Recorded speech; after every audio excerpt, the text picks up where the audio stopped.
রাজা যখন পরীক্ষিত তখন তার বয়স 24 বছর, সেই রকম অবস্থা। এর মাঝখানে পিরিয়ডটা কি হলো? ওই জন্যে সুত প্রশ্ন না করা হলেও আমাদেরকে শুনিয়ে দিলেন। তখন রাজা যুধিষ্ঠির অসাধারণ রাজত্ব করছিলেন, সমস্ত প্রজারা শান্তিতে ছিল, কোনো শত্রু মৃত্যু ছিল না, প্রত্যেকের কল্যাণের জন্য করছিলেন। এবং কেমন করে করছিলেন? তিনি সমস্ত মনটা ঈশ্বরে দিয়ে তিনি তার কর্তব্য করছিলেন। মাম অনুস্মর যুদ্ধচ, ভগবদ্গীতাতে শ্রীকৃষ্ণ যেমন অর্জুনকে বলেছিলেন আমাকে স্মরণ করতে করতে যুদ্ধ করো, তো সেই রকমভাবে রাজা যুধিষ্ঠিরও ভগবানকে স্মরণ করতে করতে রাজত্ব করছিলেন। এইবারে ওই যে ছোট ছেলেটি, সে যে মাতৃগর্ভে ছিল, জানো তখন কি হয়েছে? সুত বলছেন সেই ছেলেটি অঙ্গুষ্ঠ মাত্রম অমলম স্ফুরত পুরট মৌলম তড়িতাসনম শ্যামম অচ্যুতম। তো উনি ওই বলতে গিয়ে বলছেন ওই সুন্দর একটা অদ্ভুত মূর্তিও দর্শন করেছিল। যখন ও মায়ের গর্ভে ছিল, ওই ছেলেটি একটা অদ্ভুত মূর্তি দর্শন করেছিল। সেই মূর্তিটা কীরকম? আঙুলের মতো ছোট, অঙ্গুষ্ঠ মাত্রম অমলম, কিন্তু স্পষ্ট দেখতে পেয়েছিল। এই যে ছোট্ট দেখেছে মানে দেখতে পায়নি তা নয়, ও কিন্তু স্পষ্ট দেখতে পেয়েছে। মানে ওই যে শিশুটি মাতৃগর্ভে রয়েছে তখন তার চেতনা জাগ্রত হয়ে গেছে। আর সেই জাগ্রত চেতনাতে সে প্রথম যাকে দর্শন করছে, দেখছে যে ছোট্ট একটি মানুষ, অসাধারণ সুন্দর দেখতে, মাথায় তার সোনার মুকুট পরা রয়েছে। সেই মুকুটটা কেন মাথায় মুকুট পরা রয়েছে? সে হচ্ছে রাজবংশীয়, সেই কারণেতে তার মাথায় মুকুট পরা রয়েছে। এবং অপূর্ব দর্শনম, অপূর্ব দর্শন মানে অপূর্ব দর্শন। অপূর্ব দর্শন, দর্শন মানে দেখতে এত সুন্দর যে শিশুটিরও খুব ভালো লেগেছে। কেমন ভালো লেগেছে? জন্মের পরও ও সেটাকে ভুলতে পারেনি। তা আমরা অনেক সময় যখন জন্মের মধ্যে যে ধরনের সংস্কারগুলো পাই, সেইটাই আমাদের জীবনের মধ্যে কিন্তু গেঁথে যায়, সেটাই আমরা নিয়ে চলতে থাকি। তো সেই জন্যই বলছেন এই শিশুটিও ওই তার মাতৃগর্ভের মধ্যে যখন তার দিকে একটা ভয়ঙ্কর অস্ত্র ধেয়ে আসছিল, তো ও তো অস্ত্রটা দেখতে পায়নি, ও শুধু দেখছে যে একটি মানুষ সে তার সামনে দাঁড়িয়ে রয়েছে, তার হাতে একটা গদা রয়েছে, তার 4টে হাত শঙ্খচক্র গদা পদ্মধারী, আর তা সেই গদাটা দিয়ে প্রচণ্ড বেগে গদাটা ঘোরাচ্ছে। এবং যেমন করে সূর্যের আলোয় কুয়াশাগুলো দূর হয়ে যায়, তেমনিভাবে ওই যে তেজ ছুটে আসছিল তো তার দিকে, সেইটি ধ্বংস হয়ে যাচ্ছে, চলে যাচ্ছে। ওই শিশুটিকে সে কষ্ট দিতে পারছে না। তো সেইটা বলতে গিয়ে উনি বলছেন অঙ্গুষ্ঠ মাত্রম অমলম, ছোট্ট আঙুলের মতো কিন্তু স্পষ্ট দেখলাম, সোনার মুকুটধারী, অপূর্ব দর্শনম, অদ্ভুত সুন্দর দেখতে, তড়িদাসম, অতি উজ্জ্বল বস্ত্র পরা। যে কাপড়টা পরেছেন যেন মনে হচ্ছে বিদ্যুৎ চমকালে, ওই অন্ধকার একদম কালো মেঘের মধ্যে বিদ্যুৎ চমকালে যেরকম, সেই রকম একটা বস্ত্র তিনি পরে রয়েছেন, আমি পরিষ্কার দেখতে পেলাম। এবং তিনি মেঘের বরণ, তার শরীরটার রঙটা কীরকম না শ্যামম। আর অচ্যুতম, এই অচ্যুতম শব্দটা বলা হলো কেন না, তিনি কখনো বিচ্যুত হন না। ওই শিশুটি যা দেখেছিল সেইটিই সত্য, এরপরে যে ওই মূর্তিটা পাল্টে যাবে তা কিন্তু না। শিশুটি যখন দেখেনি ওই রকমই তিনি ছিলেন, শিশুটি যখন দেখছে তখন ওই রকমই। আবার শিশুটি যখন ওটা ভুলেও যদি যায় তিনিও এই রকমই থাকবেন। তাই শব্দটা ব্যবহার করছে অচ্যুত, কখনো চ্যুত হন না যিনি।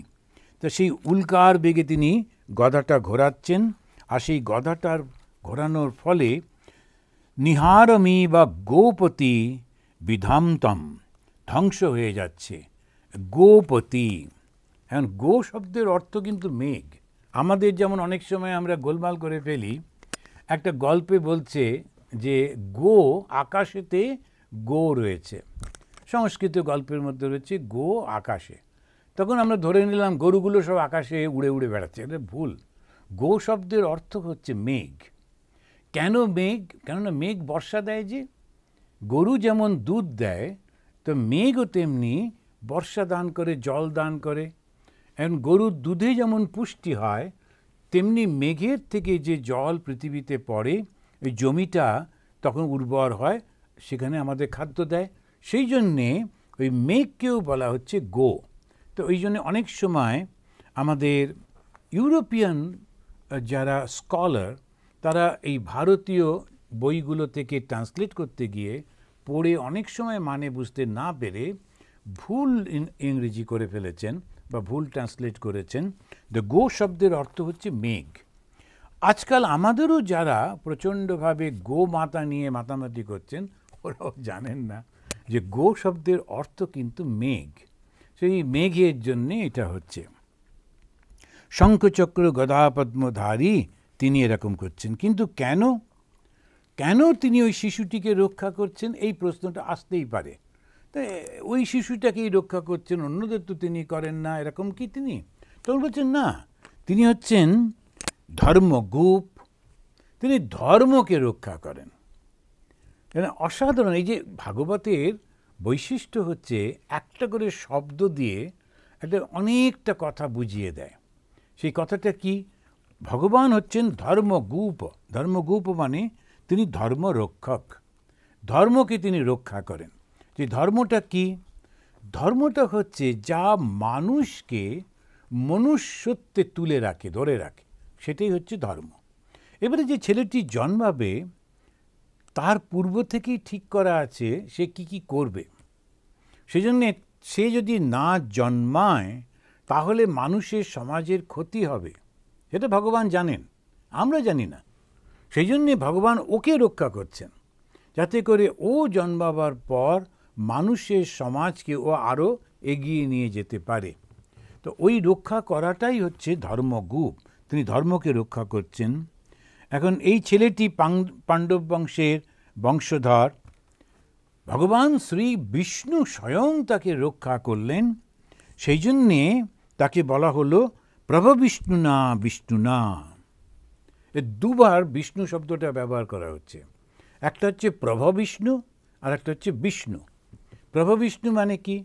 যে সেই বিষ্ণু যিনি চূড়ান্ত মূর্তি। আর পরের বিষ্ণুটাকে, ওই বিষ্ণুরই আর একজন অবতার, তিনি হচ্ছেন কৃষ্ণ। প্রভবিষ্ণু না বিষ্ণু না। তো প্রভবিষ্ণু হচ্ছেন সেই বিষ্ণু যিনি শঙ্খচক্র গদা পদ্মধারী, যিনি নিজে কোনো কিছু করেন না। তাঁর ইচ্ছা মাত্রই সমস্ত সৃষ্টি হচ্ছে ব্রহ্মার মাধ্যমে। আবার তিনি নিজে আবার আর একটা অবতার রূপ ধারণ করেছেন, তিনি হচ্ছেন শ্রীকৃষ্ণ। তো এই যে রক্ষা করছেন, তিনি হচ্ছেন সেই শ্রীকৃষ্ণ, যিনি বিষ্ণু রূপে ওই শিশুটিকে তার মাতৃগর্ভে রক্ষা করলেন। এখন এই পাণ্ডবদের বংশধরকে তখন ঋষিরা তারা বললেন যে দেখো, তোমাদের এই বংশধরকে না ভগবান স্বয়ং রক্ষা করেছেন। তিনি স্বয়ং রক্ষা করেছেন বলে এর নাম হলো বিষ্ণুরাত। তা বিষ্ণুরাত শব্দটার অর্থ হচ্ছে তিনি সমস্ত যাকে রক্ষা করেছিলেন বা দান করেছিলেন। তো বিষ্ণুরাত, বিষ্ণু তোমার দান করেছিলেন বলে। ভারতীয়দের অনেক সময় ওই বাচ্চাদের নাম টাম রাখার সময় ওরা এরকম করে করে করে। তো বিভিন্ন ওরা অনেক সময় মহাভারত থেকে বা কখনো ভাগবত থেকে এই নাম দেখে দেখে সব রাখে। তো এটা খুব সুন্দর নাম, যেমন বিষ্ণুরাত। তো বিষ্ণু তাকে রক্ষা করেছিলেন বা দান করেছিলেন সেই জন্যে। এবার এই শিশুটি যে বিষ্ণুরাত, তিনি জন্মের পর একটু যেই বড় হলেন, একটু যার বুদ্ধি হলো, বালক যখন হলেন, তখন তিনি কোনো মানুষকে দেখলে ছুটে ছুটে গিয়ে ওর মুখটা দেখতেন আর খোঁজবার চেষ্টা করতেন, যে পরীক্ষা করতেন যে এই কি তিনি যিনি আমাকে রক্ষা করেছিলেন মাতৃগর্ভে। তো সবাইকে পরীক্ষা করতেন বলে ওর নাম হলো পরীক্ষিত। এখন এই পরীক্ষিত এই নামটা এলো সবাইকে পরীক্ষা করতো বলে। কেন পরীক্ষা করতো? কেননা ওই রূপটাও ভুলতে পারতো না। যেমন ঠাকুর বলছেন যে একবার ওই রূপ দেখলে কিছুতেই ভুলতে পারা যায় না।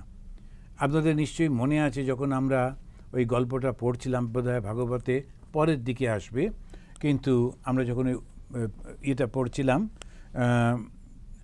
যে মায়ের সঙ্গে ছেলের কথা হচ্ছে, তখন সেইখানেতে প্রথম যে বিবাহ হচ্ছে, সেই বিবাহ যিনি করেছিলেন তিনি তো মানুষ হিসেবে জন্ম তার হয়নি, তাকে চিন্তা করেছিলেন ব্রহ্মা, তাই তার জন্ম হয়েছিল।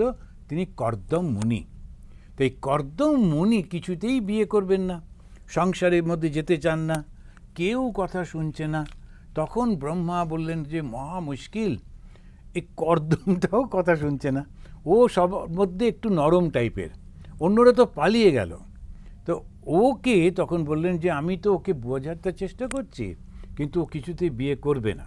তখন ভগবান বললেন আচ্ছা তুমি চিন্তা করো না, আমি দেখছি। বলে ভগবান বিষ্ণু তিনি লক্ষ্মীকে নিয়ে গরুড়ের পিঠে চড়ে ও যখন ধ্যান করছিল, নির্বিকল্পে ধ্যান করছে, তখন তিনি তার ধ্যানের মধ্যে আবির্ভূত হলেন। আবির্ভূত হয়ে একটু পরেই চলে গেলেন। আর ওই যে রূপটা দেখলেন যে বিষ্ণু এবং লক্ষ্মী, অসাধারণ একটা সৌন্দর্য, একটা আকর্ষণ, সেইটা ওই কর্দম মুনির মনের মধ্যে তখন বাসনা সৃষ্টি হলো, আমিও সংসার করব। তা ওই সংসারের বাসনা কি করে এলো, ভগবানই ওইরকমভাবে রূপটা দেখালেন। ও তখন ওই প্রচণ্ডভাবে ধ্যান করছেন সারাক্ষণ, আর ওই রূপটা দেখার চেষ্টা করছেন, কিছুতেই দেখতে পাচ্ছেন না, ছটফট করছেন। নিরাকারের মধ্যে ধ্যান জমছে না, নিরাকারে চাইছেন না, উনি ওই সাকার চাইছেন, বিষ্ণু এবং লক্ষ্মীকে।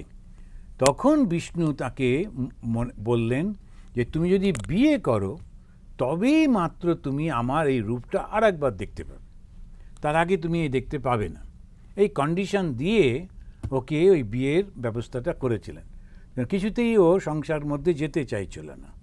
তো এই যে অবস্থাটা মধ্যে আমরা দেখি, তো সেখানেতে বিষ্ণু তাকে যেহেতু দিয়েছিলেন, দান করেছিলেন, তার জীবনটা রক্ষা করেছিলেন, তাই পাণ্ডবদের যে বংশধর তার নাম হলো বিষ্ণুরাত।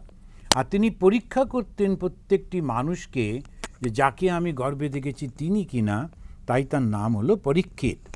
কিন্তু পরীক্ষিত নিজে শ্রীকৃষ্ণকে দেখতে পাননি, তা সেই কারণেতে শ্রীকৃষ্ণ তখন চলে গেছেন। ওম শান্তি শান্তি শান্তি হরি ওম তৎসৎ।